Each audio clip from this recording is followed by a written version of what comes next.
Je vais donc vous montrer comment approcher le périmètre d'un cercle et l'aire d'un disque en utilisant des polygones réguliers.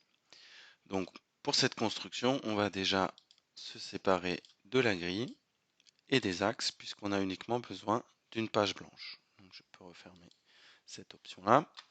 Je vais ensuite tracer mon cercle.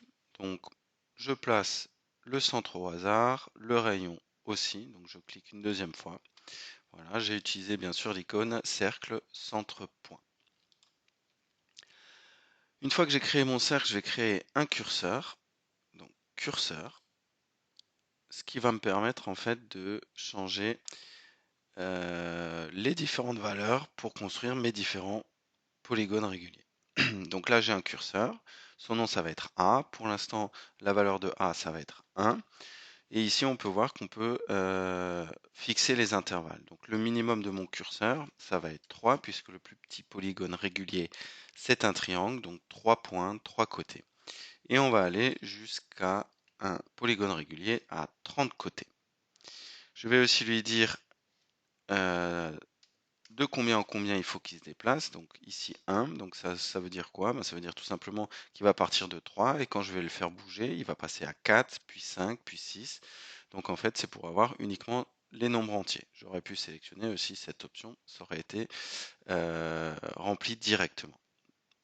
Donc je clique OK et voilà, là j'ai un petit curseur que je peux déplacer et vous voyez la valeur de A change jusqu'à son maximum que j'ai défini, c'est 30. Le minimum, c'est 3. Donc je le replace sur 3 et je vais maintenant construire un angle à l'intérieur de mon cercle. Alors je vais prendre angle de mesure donné et je vais découper mon cercle en fait en fonction du nombre de côtés de mes polygones. Donc on sait que dans un cercle on a 360 degrés, donc je vais diviser mes 360 degrés en fonction des côtés des polygones. Donc je clique sur B, puis sur A. Il me demande un angle, donc je vais enlever ceci. Je vais taper 360 slash petit a, donc A c'est le nom de mon curseur. Donc il va prendre les 360 degrés et diviser par la valeur de la lettre A. Ici 3, donc il va me découper mon cercle en 3 secteurs angulaires. Donc je clique OK, et là on voit que c'est 120, puisque 120 fois 3, ça fait 360. J'ai mon angle. Alors, je me replace sur ma petite flèche pour ne pas faire des bêtises. Donc au niveau de mon angle, je peux déjà le cacher parce que j'en ai pas besoin. Et je vais venir construire un polygone régulier. Donc je choisis polygone régulier. Je clique sur B, puis sur B'. Et je ne vais pas lui dire de me faire un polygone à 4 sommets, puisque 4 sommets ce serait le carré. Mais je vais lui dire tout simplement de reprendre la valeur de mon curseur. Donc je vais lui taper A, comme ça là il va prendre un polygone régulier à 3 sommets. Quand mon curseur va se déplacer, il va changer automatiquement mon polygone. Je clique OK, j'ai bien, voilà, mon triangle. Alors, je vais tout de suite cacher les sommets. Donc pour ça, je vais cliquer ici dans mon algèbre, puis ici, trier et par type d'objet. Donc là, j'ai rassemblé les cercles, mon curseur, tous mes points, et c'est ici que ça m'intéresse. Donc je clique sur le mot point. Vous voyez, tout est devenu gris. Donc je clique n'importe où dans la partie grise avec un clic droit de ma souris pour accéder aux propriétés. Une fois que je suis dans les propriétés, je vais décocher afficher l'objet, ce qui va m'enlever mes points. J'en profite aussi pour faire un clic droit sur mon point C. Et pareil, là je fais afficher l'objet et mon point C disparaît. Donc quand je fais bouger mon curseur, vous voyez, un polygone à 4 côtés, 5 côtés, 6 côtés, 7, 8, 9, 10, et on va se rapprocher de plus en plus du périmètre du cercle et de l'aire du disque. On peut donc aller jusqu'à 30. Alors ce n'est pas un cercle en marron, mais bien un polygone à 30 côtés. Mais on se rapproche, voilà, du périmètre et de l'aire de mon cercle et de mon disque. Donc maintenant on va utiliser le tableur. Donc pour utiliser le tableur, on clique voilà, sur les 3 barres qui sont ici, puis affichage, je coche tableur, Et donc là, on voit le tableur qui s'est affiché. Donc, hop, je n'ai plus besoin de mes propriétés, donc j'ai juste cliqué sur les trois barres, hein, et j'ai mon tableur qui est présent ici. Alors, dans la case A1, je vais mettre, donc je vais écrire hein, tout simplement périmètre du polygone. J'appuie Entrée. Alors je vois que ma case n'est pas assez large, donc hop, je l'agrandis en me plaçant bien sûr entre A et B, hein, comme sur les tableurs Calc ou Excel. Hein, donc je me place là pour faire bouger la taille de ma case. Je vais ensuite taper périmètre du cercle. Je vais sauter une case pour que ça soit plus joli.